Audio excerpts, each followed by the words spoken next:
Assalamualaikum warahmatullahi wabarakatuh. Selamat sore. Kali ini pertemuan yang ke-12 tentang interpolasi Lagrange ya.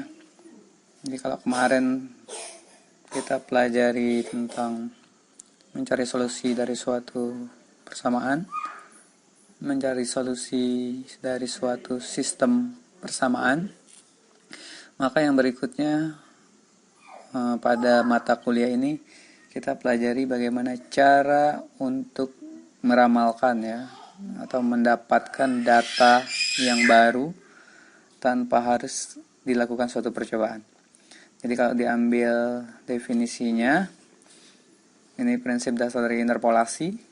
Interpolasi itu adalah cara untuk mendapatkan kurva sesuai data yang ada tanpa menimbulkan kesalahan terhadap data tersebut. Pada pembahasan kali ini atau pada perkuliahan ini nanti kita akan ada dua, yaitu interpolasi Lagrange dan interpolasi Newton. Kalau kalian lihat lagi di referensi yang terbaru, sudah ada interpolasi yang lain ya, yang merupakan perbaikan dari kedua ini.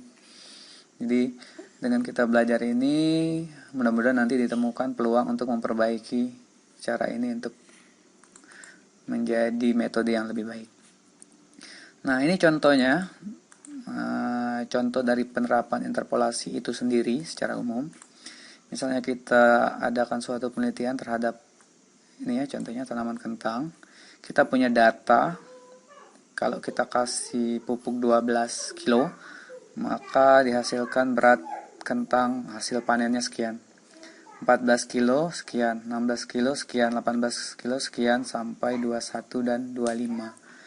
Jadi kalau kita punya kebun ini kita ambil 6 sampel, 1, 2, 3, 4, 5, 6, nah hasilnya sekian ya. Atau misalnya bisa jadi ini tahun pertama, tahun kedua, tahun ketiga, tahun keempat, tahun kelima, tahun keenam. Jadi selama 6 tahun direkod hasilnya seperti ini.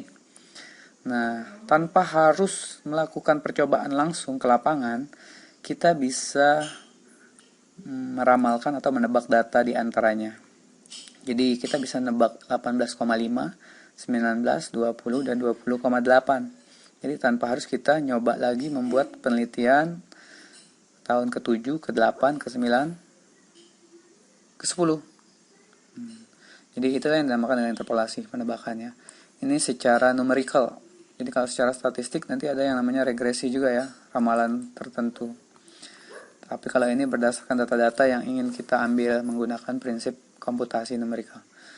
Nah, interpolasi yang kita belajar yang pertama itu Lagrange. Lagrange ini dari nama orangnya ya.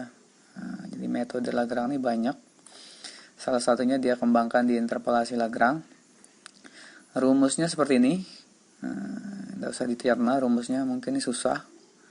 Menurut anak-anak TI ini susah ya. Tidak usah dilihat, yang penting rumusnya seperti itu. Nah, contohnya langsung seperti ini. Nah, jadi penjabaran rumus itu. Nah, jadi kalau rumus ini tidak begitu suka, nah kita ambil aja rumusnya langsung. Maksud dari simbol-simbol itu apa? Contohnya adalah kita akan memperkirakan nilai fungsi gitu ya. Nah, ini kita anggap kasusnya umum, yaitu ada nilai X, ada nilai fungsi. Jadi kalau tadi seolah-olah ada pupuknya, ada hasil panen. Nah, jadi X-nya itu adalah pupuknya, ini hasil panennya. Atau ini ada perlakuannya, hasilnya sekian. Kalau kita kasih 2, hasilnya 4 gitu ya. Kalau kita kasih 4, hasilnya 5. Kasih 7 ternyata 0. Kasih 9 ternyata min 3. Nah, yang kita tanyakan, kalau di 8 diinputkan, berapa sih hasilnya? Dengan interpolasi Lagrange. Maka rumus yang pertama kita harus mencari fungsi Lagrange yang pertama. Ini L1X. Dimana rumusnya adalah X dikurang X2, X3, X4. Yang diperhatikan bahwa di L1 minusnya X1 ya. Jadi X1 nya ini tidak usah dipakai dulu. Jadi tinggal ini kalau kita mau terjemahkan nih semuanya X1, X1, X1 gitu ya. Nah, tapi itu tidak usah dipakai. Artinya dia pakai X semua gitu ya. X1 yang dihapus jadinya X, X, X. Karena ini kan X1, X2, X1, X3, X1, X4. Jadi Lagrange yang pertama ini dia relatif pada X1. Fungsi Lagrange 1 itu artinya X1 dikurang X2, X1 kurang X3, X1 kurang X4. Artinya kalau kita punya 4 data, ini kan X1, X2, X3, X4, maka perkaliannya ini cuma sampai 3 ya. Ini 3 faktor. X2, X3, X4. Nah, 8-nya kita inputkan. Jadi perlu diingat bahwa ini sama nih. 4 gitu ya. 7, 9 sama. Ya tinggal yang dicari 8 kurang 4, 8 kurang 7, 8 kurang 9. X1 nya adalah 2 kurang 4, 2 kurang 7, 2 kurang 9. Ini dengan Excel akan mudah sekali. Dengan kalkulator juga dengan mudah. Min 4 per min 70, hasilnya 0,06. Kemudian kita cari Lagrange yang kedua, berarti relatif pada X2. Relatif pada X2 ya. Jadi X dikurang X1, X kurang X3, X kurang X4. Nah, X2 nih. Jadi rumusnya kalau tadi cara mengingatnya adalah tuliskan semua ini X2 gitu ya. X2, sini juga X2 gitu kan, biar ingat. Nah, bawahnya juga sama X2, X1, X2, X3, X2, X4 karena relatif pada X2. Tapi nanti yang atas dihapus. Dia jadi X, nilai yang kita cari.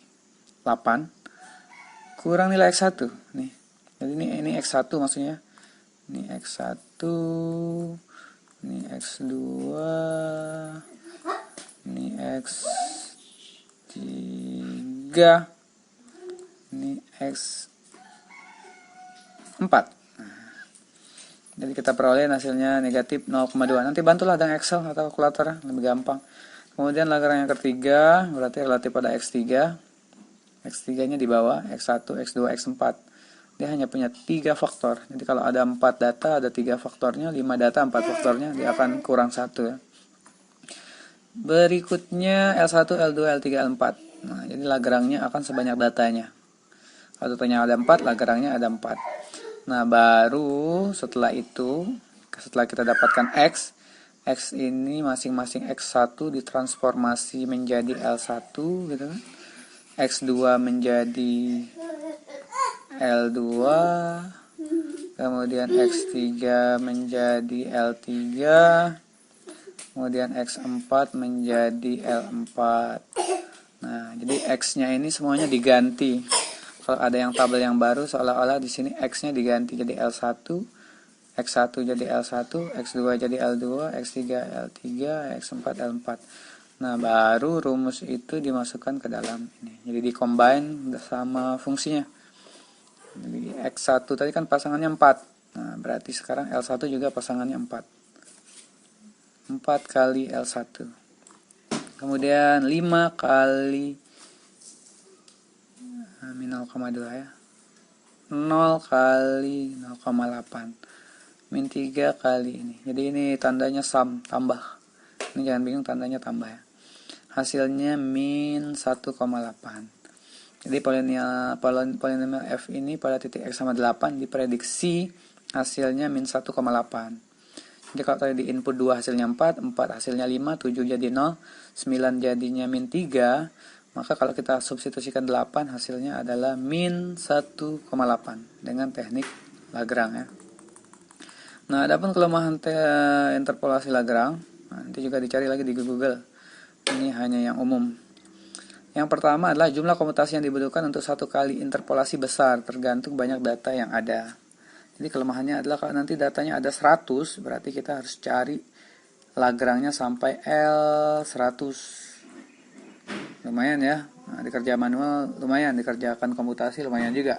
Nanti dia akan nyari L1, L2, L3 sampai L100. Jadi komputasinya besar. Jika jumlah data diubah, ditambah atau dikurangi, hasil komputasi sebelumnya tidak dapat digunakan lagi. Jadi ini sangat sensitif. Kalau tadi data kita ada 100, tiba-tiba data yang baru 101 gitu ya. Maka hitungan yang sudah kita kerjakan 1 sampai 100 tadi, L1 sampai L100 itu tidak bisa digunakan lagi.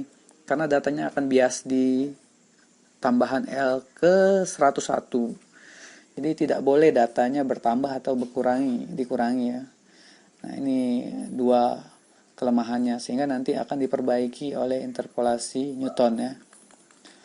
Nah, itu penjelasan singkatnya. Nah, untuk lebih paham nanti coba dikerjakan nomor 1 ya. Dan nomor 2. Waktunya 1 minggu lah. Nah, santai-santai mau lebaran kan. Jadi kerjakan nomor 1. Nah, ini maksudnya saya jelaskan. Ini maksudnya ini X gitu ya. Satunya itu adalah fx. Jadi kalau dibuatkan ke dalam tabel ya seperti tadi, min 3 keluarnya 3, min 1 hasilnya 1, 1, 3, 3, 5, 5, 9. Yang akan ditebak adalah X sama dengan 2. Kan belum ada 2 di sini. Baru yang diinputkan min 3, min 1, 1, 3, 5. Kalau 2 berapa? Tebak saja dengan Lagrange. Dengan numericalnya Lagrange. Berikut juga yang kedua. Ini sama nih. Ini maksudnya ini X-nya. Jadi kan kalau kita punya biasa kan persamaannya fx. Aduh, ini keypadnya apa? Fx sama dengan C gitu ya. Artinya bahwa di dalam kurung X. Jadi X-nya min 2 hasilnya 3. X-nya min 1 hasilnya 1. X-nya 1, 2. 3 hasilnya 5. 1, 2, 3, 4. Coba nanti dicari ya. Oke, kalau ada pertanyaan boleh ditanyakan. Boleh didiskusikan dengan kawan-kawan. Atau cari di Google. Atau boleh langsung tanya ke dosennya ya. Boleh di Classroom ataupun di WA. Oke, demikianlah singkat ini. Yang penting nanti kalian kerjakan pelan-pelan, pasti bisa ya. Demikianlah saya Heri. Assalamualaikum warahmatullahi wabarakatuh.